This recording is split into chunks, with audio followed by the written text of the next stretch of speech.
What's up, guys? Welcome back to the Shelby Lifestyle. So today it's all about GT500s. Right now I've got the GT500 Super Snake, and we're pretty much at one of the best locations you can be at in SoCal because there's cities absolutely everywhere. When you find the chance to get away from all the cities, go out into the country, it's just spectacular. But anyways though, the new GT500 is coming out pretty soon, and there's been lots of debate regarding how much it's going to cost.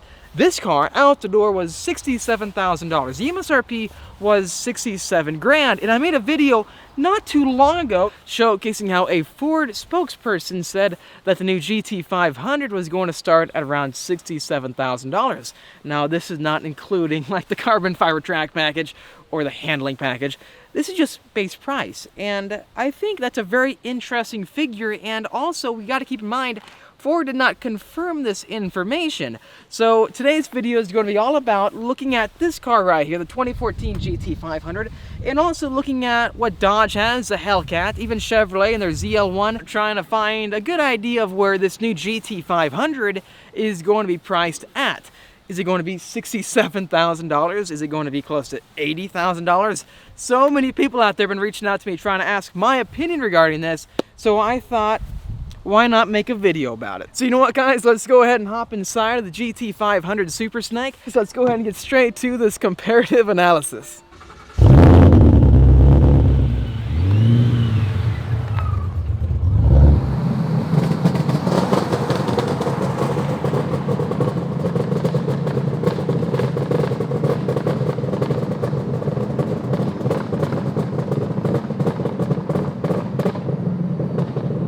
It's been so long now. This new GT500 was unveiled back in January of this year, and we're already looking at June just around the corner.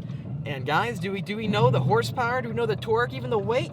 No, we don't, which is very unfortunate. I really want to find out all of this information because it'll really help us see and hear what this car is going to be about.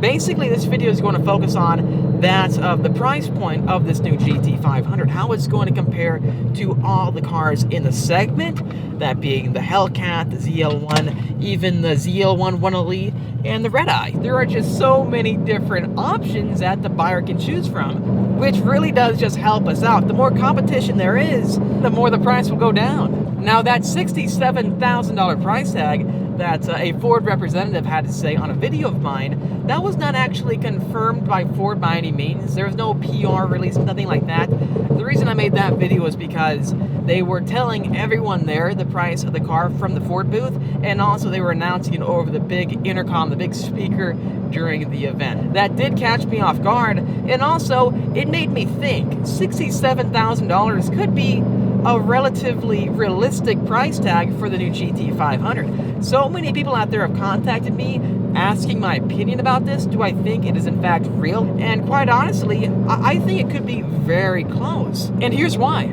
And there's a Shelby Super Snake. That was a Shelby Super Snake. No way! That was a Shelby Super Snake. A blue and white Shelby Super Snake just passed me. I have never seen that. I never even see Super Snakes at all, other than at the biggest car meets that you can go to, right? Like the Fabulous Fords event or during the Shelby Bash. And I just saw a blue 2015 or so Super Snake with white stripes drive right past me on the other side of the road. That's very interesting. I don't think you're ever going to see that anytime soon. That's very rare. Anyway, so back to the topic.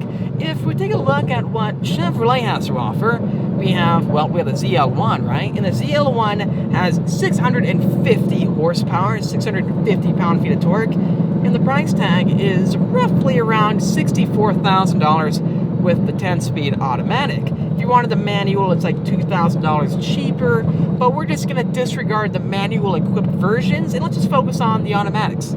So for $64,000, you get 650 horsepower again, that's a lot. You guys got to realize that the vehicles that we were able to purchase right now that are available in front of us are fantastic. If you want the ZL1 1 Elite, which is, I'd say it's like the equivalent of what the GT350R is versus the GT350, and even what the GT500 carbon fiber track package is to the normal GT500. These are packages that give you more aerodynamics, more downforce, and just gives you a more track-ready, more track-focused vehicle. These are packages made for those of you who want the maximum performance you can possibly get out of these vehicles.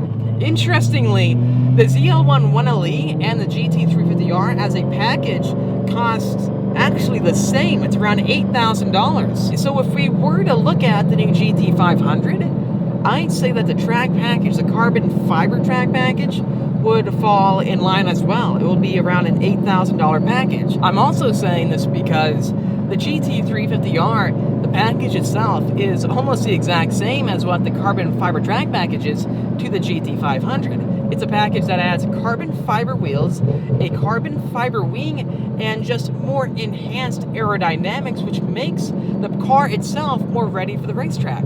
All I'm trying to say, though, is that this new carbon fiber track package will most likely fall in line with the 1LE package and the R package. It should be around an $8,000 upgrade over your normal GT500, so just keep that in mind. Taking a look at the new Hellcat Redeye, you're getting over 790 horsepower, almost 800 horsepower, 797 horsepower in a Hellcat for only $71,000. That's a great deal. You're also getting a vehicle that does have an automatic transmission. Yes, it doesn't have a dual clutch. However, it can go through the quarter mile in under 11 seconds, which is actually the same as what Ford is stating the new GT500 can do. Also, let's not forget, the Hellcat Redeye can go well over 200 miles an hour, which is something the new GT500 just can't do. It's a vehicle that's topped out at 180, which is so shocking to me because if you pan over to the gauges right in front of me, it says my top speed on the speedo was all the way up to 220 miles an hour. So this new GT500 is radically different than the one I have.